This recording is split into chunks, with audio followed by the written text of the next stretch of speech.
Fala, torcida vascaína, a gente está de volta com o nosso canal Vamos Vasco aí com mais notícias, novidades importantes aí na tarde de hoje, acordo fechado do Vasco para a utilização do estádio do Botafogo. Também vamos falar da situação da troca do gramado de São Januário e esse assunto aí causou uma certa polêmica entre os torcedores, já que vai ter a reforma de São Januário, por que vai trocar o gramado agora, né?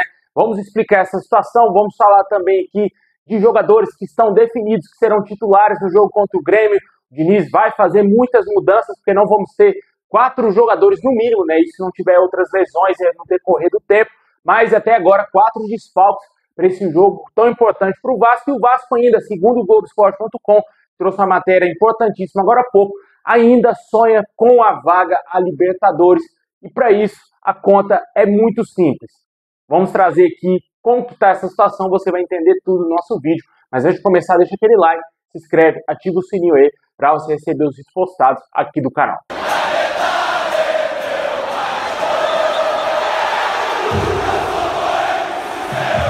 Bom, pessoal, após 3 derrotas consecutivas, o Vasco diminuiu drasticamente as suas chances de alcançar a tão sonhada zona de pré-Libertadores aí para a temporada de 2026, né? E com certeza a classificação permite que o Vasco possa sonhar ainda, né? Porque ainda tem chances matemáticas.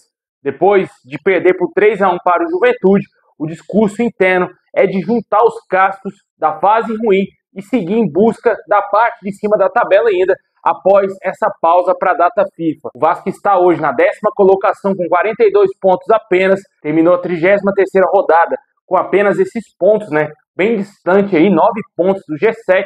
E segundo as informações, o Vasco ainda conta com a possibilidade remota, mas que real, de acontecer um possível G8 ou até mesmo G9. Há a chance do número de vagas no Brasileiro aumentar nessa reta final, porque a Copa do Brasil dará ao vencedor vaga direta à próxima edição da Libertadores. Caso o Vasco não seja o campeão, o vencedor precisa terminar o Brasileirão na zona de classificação à Libertadores para ampliar a briga pelo G8. Os outros 3 times vivos, Cruzeiro e Fluminense, já estão nesse momento dentro do G7. Há também a possibilidade do Atlético Mineiro, que está em ascensão no Campeonato Brasileiro, aí já é o 9º colocado, inclusive ultrapassou o Vasco, e está na final da Copa Sul-Americana, que vai ser disputada no dia 22 desse mês, diante do Lanús. Se o time mineiro vencer a decisão e estiver na zona de classificação a Libertadores, mais uma vaga será destinada aos clubes do Brasileirão, com a possibilidade de formação de um G9 ao fim do ano. Para você ter ideia, é o seguinte, cara, como a gente falou aqui na matéria, né? Se o Atlético Mineiro ficar na 8ª colocação e caso o Vasco não consiga um título, por exemplo, da Copa do Brasil, tem que torcer para Fluminense ou Cruzeiro, porque dificilmente o Corinthians vai ultrapassar todo mundo, né? O que está ali no meio atrapalhando o cenário atual seria o São Paulo, né? Que o São Paulo hoje é o 8º colocado, não está disputando nenhum título possível para ampliar a vaga a Libertadores, e ele é um maior intruso ali entre os times que poderiam impedir o Vasco de alcançar talvez até mesmo um possível G9. E se ele terminar à frente do Atlético Mineiro, vai ser pior ainda, porque ele já vai pegar essa vaga diretamente, e o 9º colocado será o Atlético Mineiro se ele ficar na 9ª colocação e o Vasco continuar na 10ª posição, né? Claramente, a gente tem que torcer para o Atlético Mineiro ficar em 8º lugar e possivelmente, remotamente, o Vasco ficar na 9ª colocação. É o que dá para fazer isso se o Atlético ganhar a Sul-Americana. E claro, o Vasco não for o campeão da Copa do Brasil, mas o campeão tem que ser Fluminense ou Cruzeiro, que aumenta drasticamente as chances do Vasco de alcançar pelo menos um G9. Por isso que, segundo as informações que foram apuradas pelo GE. Globo, que o Vasco não abriu mão do Campeonato Brasileiro e que ainda sonha com essa possibilidade. Mas tudo isso vai passar pelo próprio Atlético Mineiro, como que ele vai se sair ainda do Brasileirão, se ele vai abrir mão do Brasileirão para somente focar na Sul-Americana, porque se ele abre mão do Brasileirão, não vai existir G9, né? Porque o Atlético não vai conseguir ficar ali, por exemplo, na 8ª posição. Pode ser que ele termine lá na 11ª, 12ª.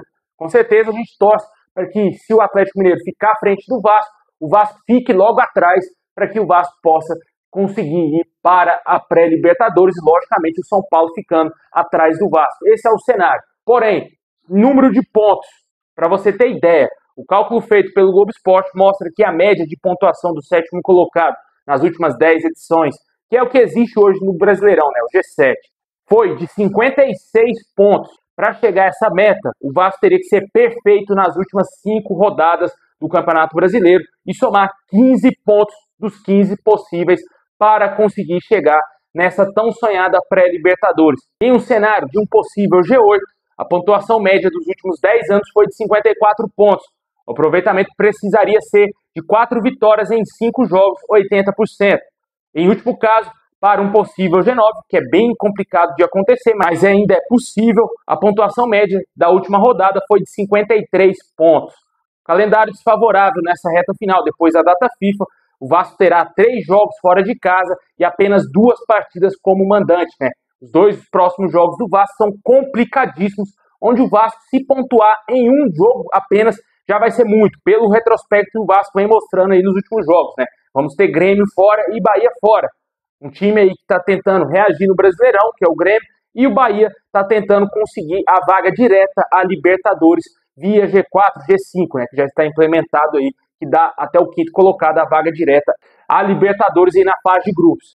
No duelo contra o Grêmio, o Vasco carrega seu maior tabu como visitante contra os times da Série A. A última vitória contra o Grêmio fora de casa foi há 19 anos pelo Brasileirão de 2006. E o Vasco jamais somou pontos desde a inauguração da nova Arena do Grêmio lá em 2012. São 9 derrotas em 9 jogos entre os times nesse estádio. O Bahia também carrega uma longa escrita contra o Vasco aí, já que a última vitória do Vasco como visitante contra o Bahia foi em 2012. De lá para cá são 10 jogos com 7 derrotas e 3 empates.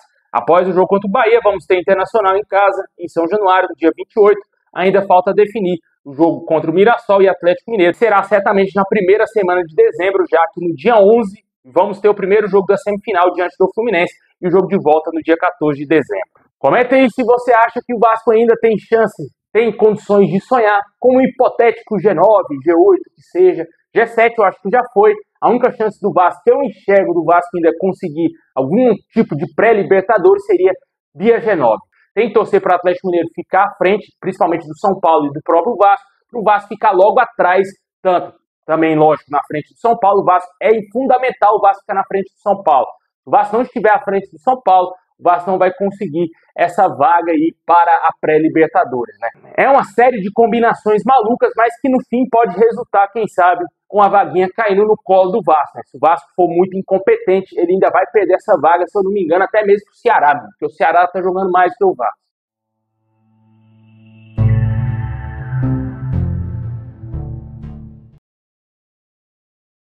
Bom, pessoal, o Vasco aí que vai ter 4 desfalques importantíssimos devido à data FIFA, né? Jogadores que foram convocados, tanto pela seleção brasileira, o Paulo Henrique, seleção uruguaia, Pumita, e seleção colombiana, Andrés Gomes e também Carlos Cuesta. O Diniz já vem pensando aí, quebrando a cabeça para a montagem do time do Vasco que vai encarar o Grêmio no próximo dia 19, sem esses 4 jogadores, né?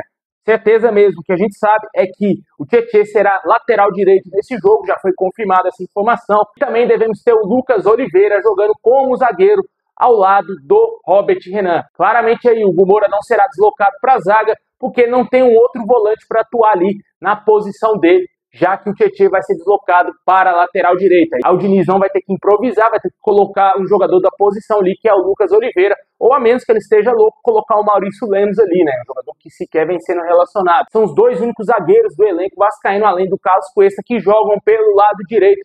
A não ser que o Diniz também esteja louco, coloque 2 zagueiros canhotos aí mais uma vez, coloque o Lucas Freitas como titular, desloque aí o Robert Renan para jogar como um zagueiro do lado direito, né? O que eu não faria. O Lucas Freitas sequer foi relacionado para esse último jogo do Vasco. Outra tendência é que o Verratti entre no time titular, no lugar do Andrés Gomes, com o Ryan sendo deslocado para a ponta direita. A tendência é que o Vasco jogue com o Léo Jardim, a lateral direita com o Tietê, a zaga, muito possivelmente Lucas Oliveira ou Maurício Lemos, e também ali o Robert Renan, Lucas Piton na lateral esquerda, o meio campo com Barros, Hugo Moura, Coutinho, ataque, Nuno Moreira, Verratti e Ryan. Esse é o provável Vasco que vai encarar o Grêmio. Para mim, se o Vasco jogar como jogou contra o Juventude, será amassado, vai perder de muito, não vai ser pouco, vai ser 3-4 para cima. Na minha opinião, se o Vasco tiver inteligência, pode pelo menos beliscar um empate nesse jogo, o que já está de bom tamanho, mas devido às circunstâncias, se realmente o clube deseja ir para a Libertadores, vai ter que vencer o jogo, né? Os cálculos são frios, né? Tem que vencer todos os jogos se quiser ir para a Libertadores, para a pré-Libertadores, via Campeonato Brasileiro. Comente aí o que você acha dessas substituições que o Diniz deverá fazer no time do Vasco para esse jogo aí importante. A tendência é que realmente Tietê joga como lateral, Lucas Oliveira e Verratti entre no time também. Bom, pessoal, tivemos uma notícia muito importante que o Vasco iniciou nessa segunda-feira a troca do gramado de São Januário por uma orientação da empresa Greenleaf.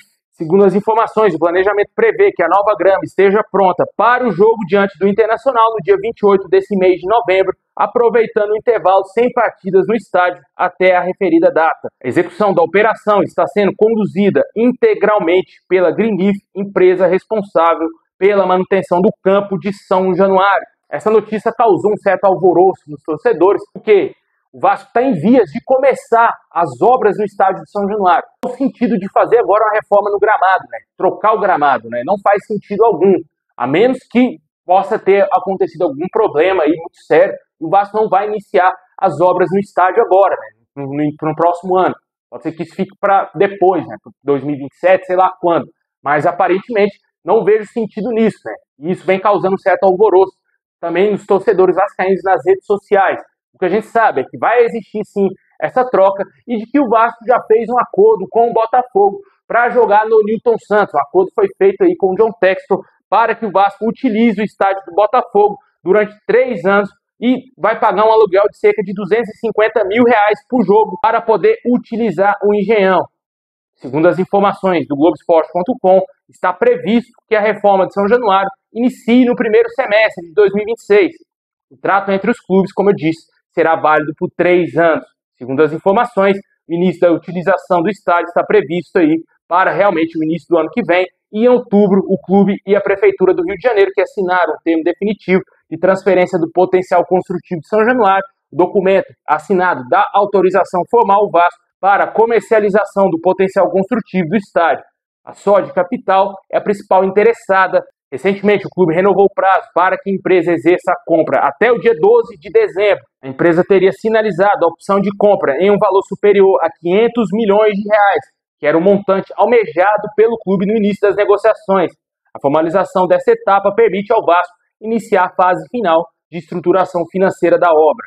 Com os recursos provenientes da venda do potencial construtivo, o clube poderá viabilizar a execução do projeto de reforma e modernização do nosso estádio. Mas vamos ver o que vai acontecer. Por um outro lado, se você for utilizar a lógica, faz um certo sentido sim o Vasco trocar esse gramado, já que em janeiro começa novamente o Campeonato Brasileiro, O Vasco não vai ficar aquele período todo jogando o Campeonato Carioca, jogando outras competições, talvez ali uma fase inicial de Copa do Brasil, Não sei como que ficou a situação da Copa do Brasil, mas eu acho que do 10º para cima já entra numa fase mais adiante. Não sei, tem que confirmar isso. Mas o Vasco não vai ter esse tipo de jogo no início do ano, E sim o Campeonato Brasileiro, a principal competição do Vasco até agora para o ano de 2026. E o Vasco claramente já está avisando o fim desse ano, esses jogos finais aí, 2 jogos que vamos ter somente em São Januário e o início da temporada do Campeonato Brasileiro. Possivelmente, como foi trazido aí pelo Globo Esporte, o Vasco deverá começar a reforma já no primeiro semestre, só que não disse a data, Não disse se é em janeiro, se é em fevereiro, se é em março, se é em abril, a gente não sabe quando vai começar.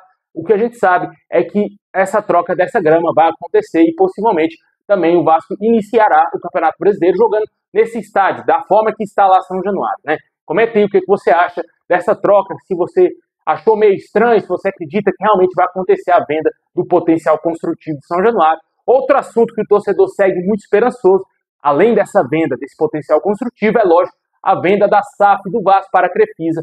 Infelizmente, até agora, não tivemos novidades quanto à venda do Vasco para o banco. Assim que a gente tiver novidades, vamos trazer aqui no canal, porque é muito interessante esse assunto. Logo após também o Vasco vir de uma péssima sequência, mostrando total fragilidade do elenco, que precisa ser muito reforçado para o próximo ano.